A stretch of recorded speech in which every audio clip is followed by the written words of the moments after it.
Vous êtes sur Télé Sud, bonsoir à tous et bienvenue dans cette nouvelle édition lundi 26 mars. À la une au Sénégal, l'apprenti Macky Sall a dépassé le maître. L'ex-premier ministre est devenu le nouveau chef de l'État. De son côté, Abdoulaye Wade tire sa référence. Non à la junte au pouvoir au Mali. C'est le cri de milliers de personnes qui ont manifesté dans les rues de Bamako contre le coup d'État du 22 mars dernier. Et puis économie, le Gabon intensifie sa coopération avec la Corée du Sud, marquée par la visite d'Ali Bongo Ondimba à la raffinerie de Ulsan au pays du matin calme. Mais avant, ouvrons avec cette nouvelle page qui s'ouvre au Sénégal. La victoire de Macky Sall, 50 ans, et sa reconnaissance quasi immédiate par son ancien maître Abdoulaye Wade, 85 ans et au pouvoir depuis 12 ans, a représenté un immense soulagement au Sénégal après des violences meurtrières en février dernier liées à la nouvelle candidature du président sortant. Passé l'euphorie de la victoire, le nouveau président sénégalais a dû dès lundi se préparer à répondre aux immenses attentes de ses compatriotes et à celles des politiques qui l'ont soutenu. Je vous propose d'écouter son premier discours en tant que président. Les électeurs ont voté dans le calme et la sérénité. Leur maturité est un motif de fierté pour chacun de nous.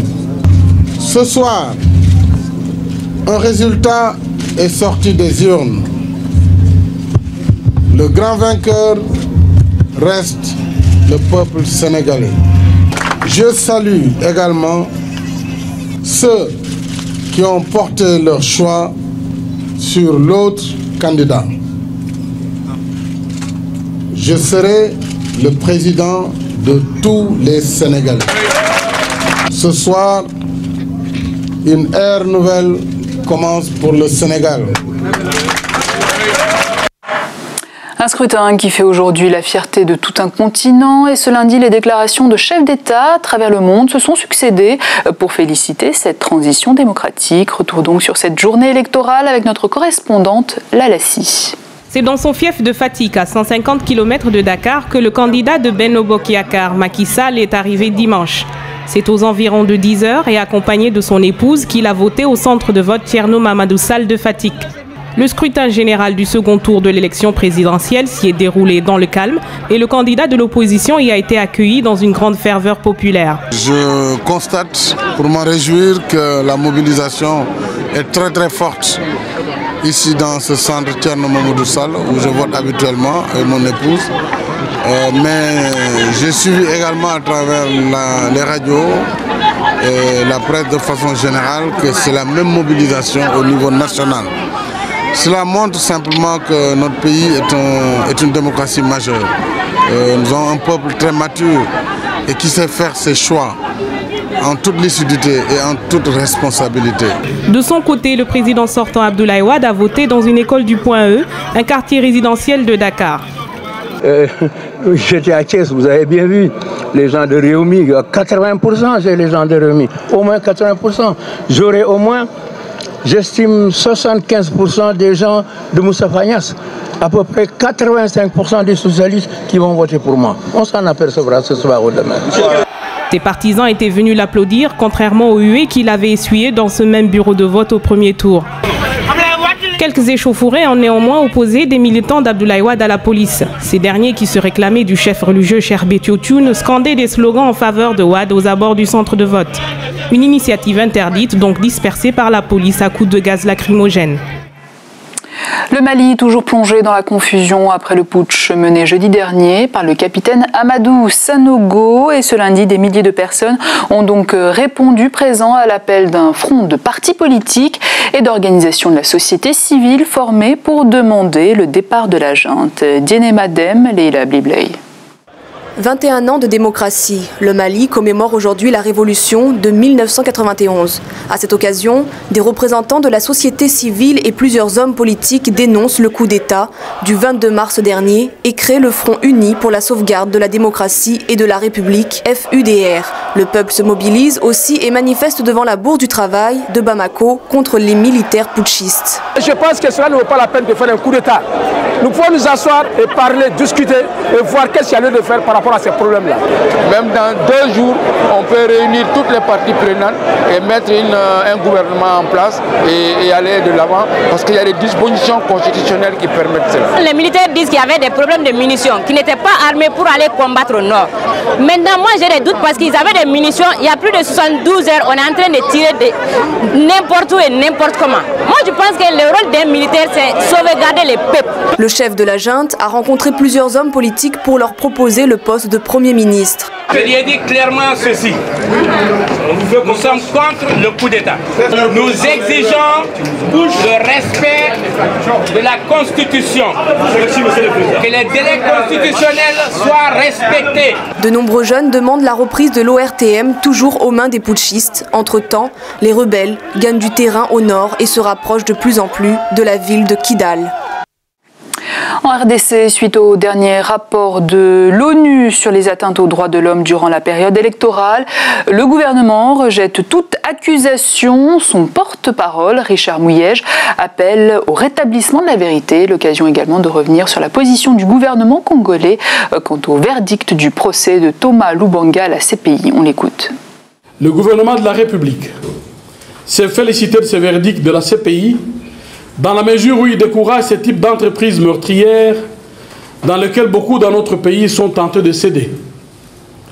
D'autres compatriotes également, poursuivis par la CPI, attendent d'être fixés sur leur sort.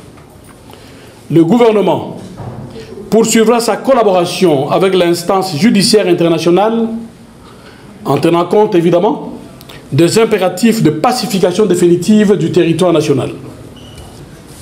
On notera l'évolution positive, elle aussi, des consultations engagées par l'informateur en vue de l'identification d'une majorité parlementaire et particulièrement le fait que l'opposition, à travers certaines de ces grandes figures, ait apporté sa pierre à la construction de l'édifice gouvernemental en émettant des suggestions constructives et susceptibles de faire avancer les choses dans notre pays.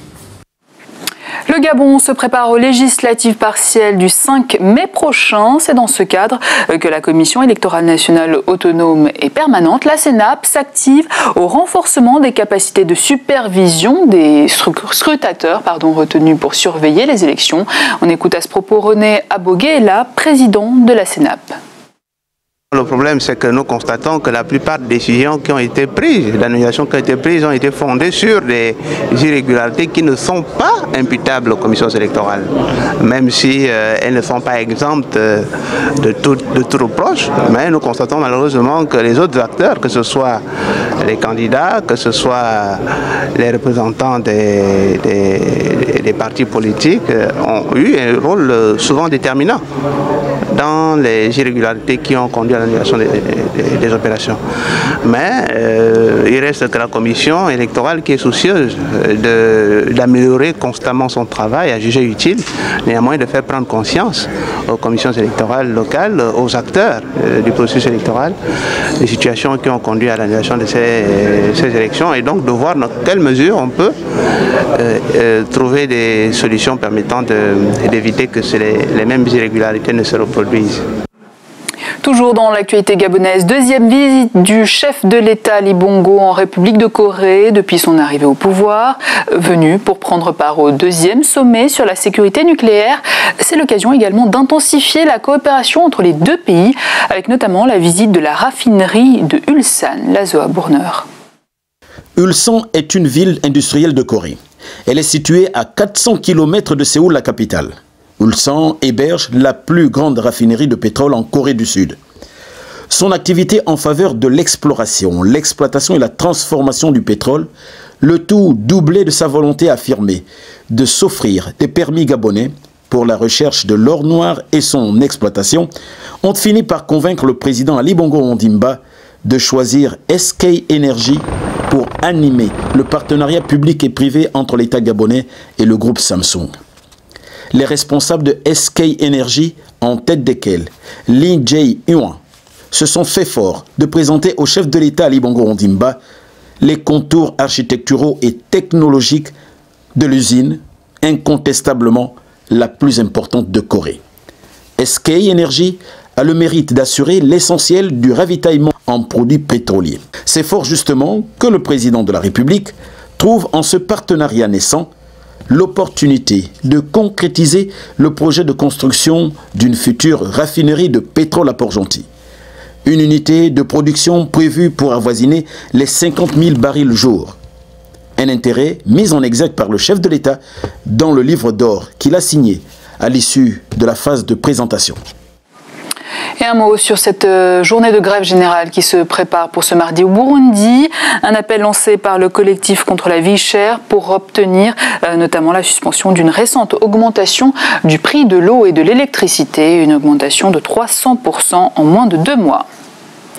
Je danse donc je suis, telle pourrait être la devise de la CNC, la Semaine nationale de la culture, qui s'est ouverte samedi à Bobo-Dioulasso, dans l'ouest du Burkina. Une mosaïque de culture que les gouvernements qui se sont succédés depuis 1983 considèrent comme un atout qu'il faut valoriser. Adjima David Chombiano. Le Burkina sort ses tam-tams, ses castagnettes, ses parures et ses danses, les expressions culturelles de plus de 60 communautés pour une semaine nationale de la culture. C'est avec une certaine fierté que le public redécouvre les 1001 facettes de la culture burkinabé. La ville est beau, et puis on gagne des étrangers efficaces, on vend vraiment. La SNC, c'est un rendez-vous toujours très attendu à Bobo-Dioulasso et cela dure depuis 1983, depuis la Révolution donc, qui entendait réhabiliter les savoirs et les savoir-faire locaux, les identités nationales qui avaient été longtemps annihilées par les politiques colonialistes. 30 ans après, les mentalités semblent évoluer dans le bon sens selon les autorités de la SNC. Il n'est plus étonnant de constater que quand il y a des réceptions et autres, les mets burkinabés sont prioritaires dans les grandes rencontres, ce qui dénote de l'impact progressif mais combien fort de cet événement sur la reconversion des mentalités.